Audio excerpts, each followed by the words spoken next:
देखो ये जो एडजेसेंट एंगल्स पढ़ा रहे हैं इसमें हमारा दो चीजें थी, कॉमन वर्टेक्स, कॉमन रे। अब ये एंगल जो तुम्हारे दिख रहे हैं तुम लोगों को, एक एंगल का नाम है P Q R, P Q R, दूसरे एंगल का नाम है एस क्यू आर। अब यहाँ पे दो कंडीशन सेटिस्फाई हो रही हैं, they have common vertex, Q common vertex है, और दे हैव कॉमन रे, आर क्यू जो है कॉमन रे है, ठीक है। बट जो तुम्हारा ये जो आर्म है वो एक इधर होनी चाहिए थी और एक इधर होनी चाहिए थी। फिर से समझो, ये जो आर्म है वो एक होनी चाहिए थी यहां पे, ठीक है, और एक आर्म होनी चाहिए थी यहां पे। तब ये वाला एंगल और ये वाला एंगल कहलाता एडजेसेंट एंगल। लेकिन दोनों आर्म आपकी वहां पे हैं, इसलिए ये हमारे एडजेसेंट एंगल्स नहीं कहलाएंगे। These are not adjacent angles, ठीक है।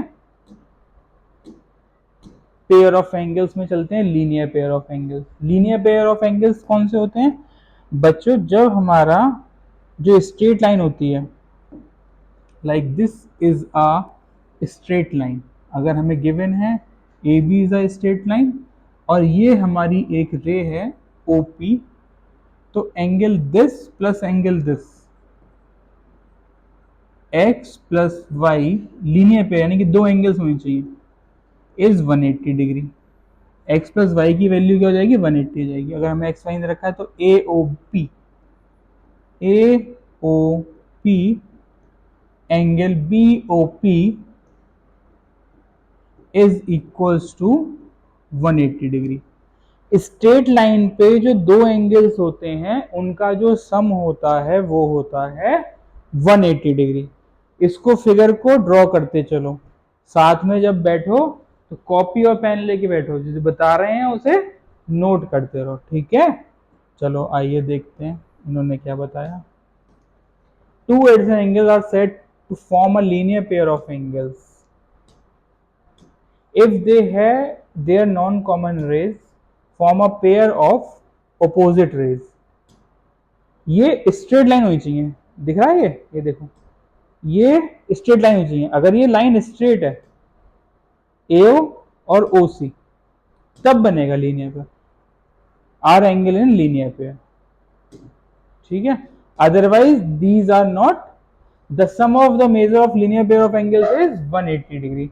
जो इनका सम होगा वो होगा 180 डिग्री, क्योंकि this is on a straight line, ठीक है।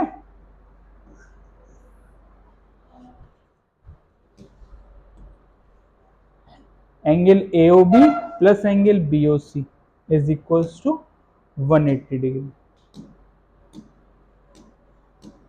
अब लीनियर पे एक्सियोम है, इसको आप लोग नोट करें। इफ अ रे स्टैंड्स ऑन अ लाइन, रे जो है आपकी OC है वो AB लाइन पे स्टैंड कर रही है, then the sum of two adjacent angles so form, जो ये पड़ोसी वाले एंगल्स बन रहे हैं, एडजेसेंट एंगल्स जो बन रहे हैं ये वाले, इनका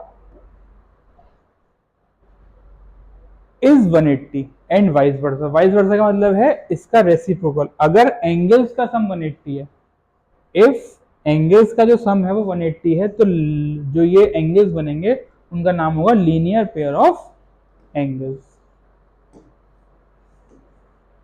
AOC and BOC is 180 degree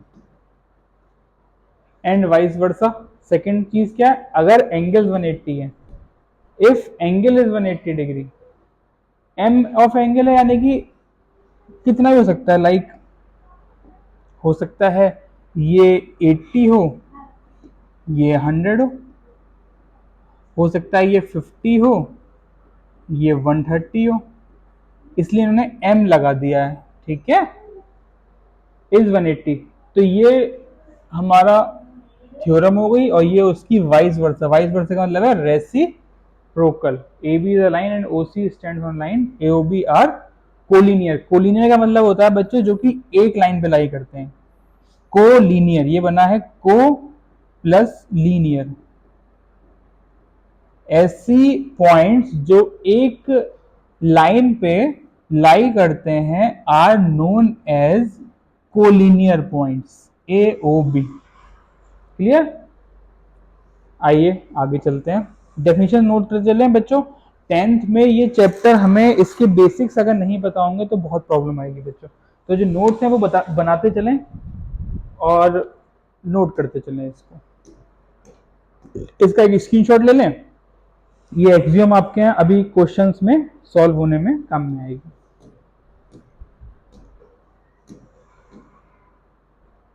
A B parallel C D parallel P Q.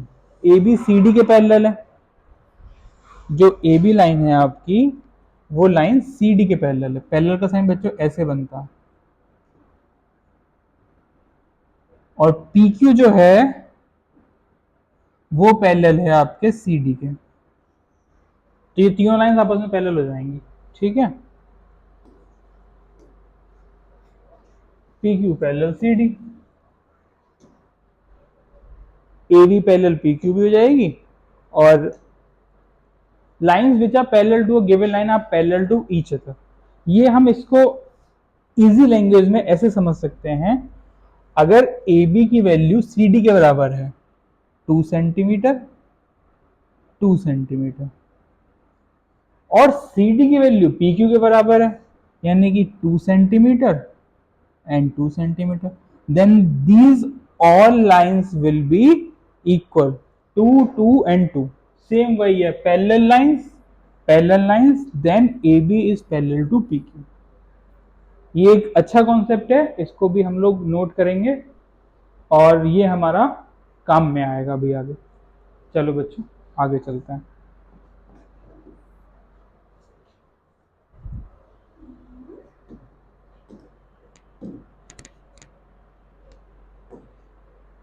In figure, lines AB and CD intersect at O.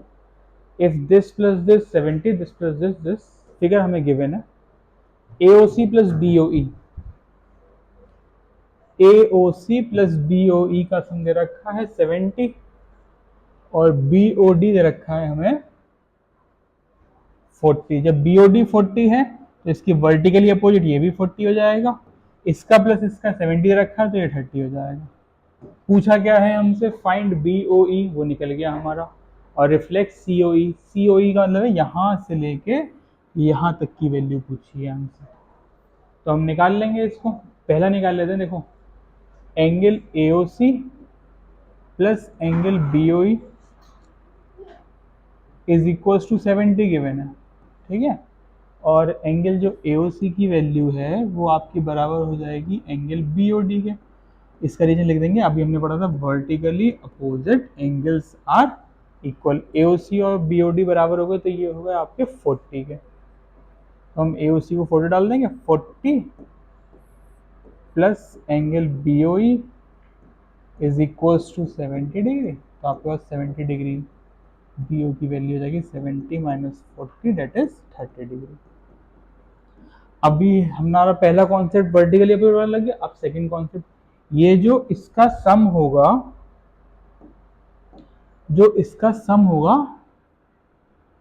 इस एंगल का 180 होगा। ठीक है, तो हम लिख लेते हैं angle AOC plus angle COE plus angle BOE is equal to 180। हमने पढ़ा था angles on a straight line form 180 degree.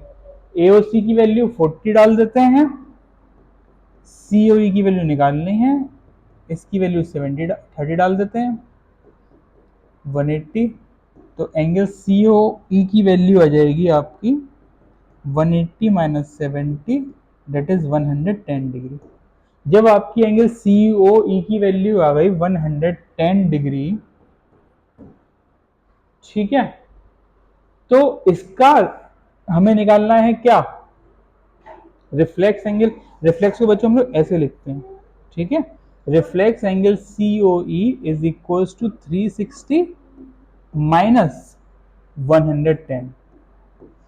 जब 360 में से 110 को सब्ट्रैक्ट करेंगे तो हमारे पास आ जाएगा 052 250 डिग्री रिफ्लेक्स एंगल सीओई। बहुत अच्छा क्वेश्चन है, बेसिक क्वेश्चन है, इसको आप लोग एक बार नोट डाउन कर लें, फिर मैं इसको एक बार आपको प्रेजेंटेशन में दिखा देता हूँ कैसे हमें कॉपी में लिखना होगा।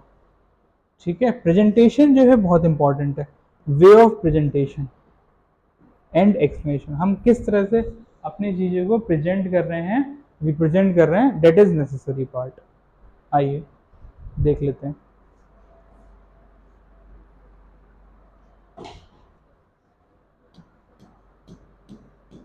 ये 40 है, ये निकालना है, तो ये 70 माइनस एंगल AOC हो गया, BOE की वैल्यू एंगल AOC। ठीक है, अब एंगल AOC BOD वर्टिकल एपिवोड एंगल्स हैं। ठीक है, तो ये 40 हो जाएगा, तो ठीक ये 40 डिग्री हो गया, उसमें हम डाल देंगे वहाँ पे 40 डिग्री, BOE 70 माइनस 40, यानी कि हमारे पास ये आ गया 30 degree. From equation 1, from equation 2, therefore, but, vertical एपिवोड, these are the part of way of presentation. इस तरह से आपको लिखना पड़ेगा। थर्ड इक्वेशन, BOE की वैल्यू हमारे पास आ गई है, आंसर आ गया है, हमने इसको बॉक्स में बंद कर दिया। रिफ्लेक्स 360 में COC, अब COE कैसे निकलेगा, COE हमारा निकल जाएगा, COE हमारा ये वाला है। अब इन्होंने चाहे ऐसे के निकाल लिया है, इन्होंने क्या लिया है, इन्होंने ये स्ट्रेट लाइन ले ली है, COE plus BOE plus BOD, इन्होंने क्या करा है, ये वाली स्ट्रेट लाइन ली है। बच्चों दोनों बातें एक, कंफ्यूज ना हो आप लोग। This is a straight line, this plus this is 180, second pattern, this is also a straight line, then this angle plus this angle plus this angle is also 180 degree. ठीक है, तो इन्होंने सेकंड वाला pattern अपना लिया है, कोई issue नहीं है, हमने वैल्यूज डाल दी, आंसर सेम आएगा 180 माइनस 40 डेट इज 110। अब हमें निकालना है रिफ्लेक्स एंगल। यहाँ तक का एक बार बच्चों स्क्रीनशॉट ले लो ताकि कंफ्यूज ना हो आप लोग। वे ऑफ प्रेजेंटेशन का COE की वैल्यू होगी, बट हमें निकालना क्या है, रिफ्लेक्स COE निकालना। बहुत अच्छे से लिखा है, बॉक्स में आंसर लिख दिया, हाईलाइट कर दिया, reflex 180 minus 110 that is 250 degree. ठीक है बच्चों, हमारी ये वाला टॉपिक आज खत्म हो चुका है, हम लोग अभी यहीं पे इसको रोक देते हैं, नेक्स्ट वीडियो में हम लोग इसके आगे प्रोसीड करेंगे बच्चों। Thank you.